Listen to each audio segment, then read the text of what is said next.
Good afternoon प्यारे बच्चों। हम पढ़ रहे थे क्षितिज का राम लक्ष्मण परशुराम संवाद का चैप्टर पढ़ रहे थे, जिसमें हमने कुछ व्याख्या पढ़ ली थी। तो आज हम उससे आगे शुरू करते हैं। अगला पैराग्राफ है, कौशिक सुनहु मंद एहि बालक। अब पहले जो है वो लक्ष्मण और परशुराम जी के बीच में वार्तालाप हो रही थी, संवाद हो रहा था। अब यहाँ पे साथ में उनके साथ विश्वामित्र भी थे। तो विश्वामित्र परशुराम जी विश्वामित्र से कहते हैं, क्या कहते हैं कि कौशिक सुनहु मंद है बालक, कि यह लड़का बहुत ही मंद बुद्धि है, कुबुद्धि वाला है, इसके पास बुद्धि नहीं है। कुटिल काल वस निज कुल घालकु, अर्थात अपना ये कुटिल स्वभाव का है, अपना नाश तो करेगा ही, लेकिन निज कुल अपने वंश का भी नाश करवाएगा। भानुवंश राकेश कलंकु। आगे परशुराम जी कहते हैं कि भानुवंश तो सूर्यवंश के जो सूर्यवंशी होते हैं वो राकेश होता है चंद्रमा के समान, कलंक वाले होते हैं। अर्थात जिस प्रकार चंद्रमा में दाग होता है, कलंक होता है, सूर्यवंशी भी, परशुराम जी कहते हैं कि सूर्यवंशी भी चंद्रमा के समान कलंक वाले होते हैं। निपट निरंकसु अबुद्ध असंकु। निपट मैंने बिल्कुल, उद्दंड, मूर्ख और निडर होते हैं।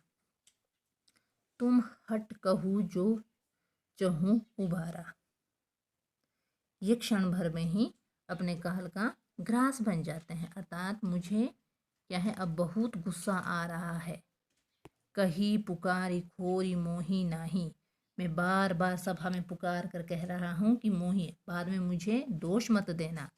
तुम हट कहू जो चहूँ उबारा, यदि तुम इसे बचाना चाहते हो, तुम चहूँ उबारा, अगर तुम इसे बचाना चाहते हो तो इस कही प्रताप बल रोष हमारा, तो तुम इसे हमारे प्रताप बल और रोष में गुस्से के बारे में इसे बताओ, इसे हमारे बल प्रताप रोष के बारे में बताओ। अब लक्ष्मण जी भी उन्हीं के साथ बैठे थे, वो ये सब बातें सुन रहे थे। तो लखन जी क्या कहते हैं, लखन कहे मुनि सूझ सु तुम्हारा। लखन जी कहते हैं कि हे मुनि, आपका जो ये आप ये सुयश, यानी आप कितने यश वाले हैं, यानी जो कितने यश वाले, अर्थात हे मुनि, आपके अलावा कोई और नहीं वर्णन कर सकता है। आप ही अपने यश के बारे में वर्णन कर सकते हैं, दूसरा कोई भी आपके यश का वर्णन नहीं कर सकता है।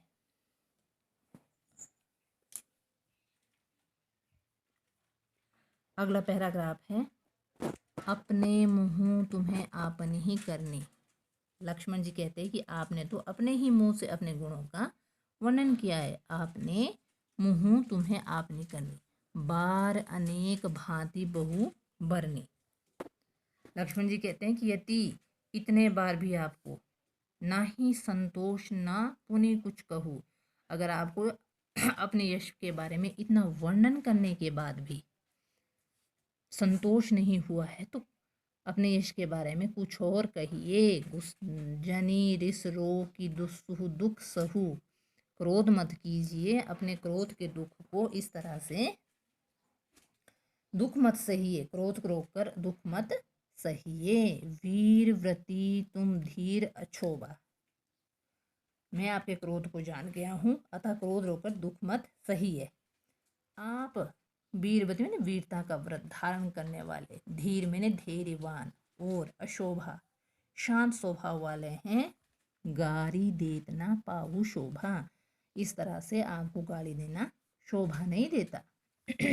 अर्थात एक मुनि को गाली देना शोभा नहीं देता। सूर समर करनी करही कही न जानवाही आपू।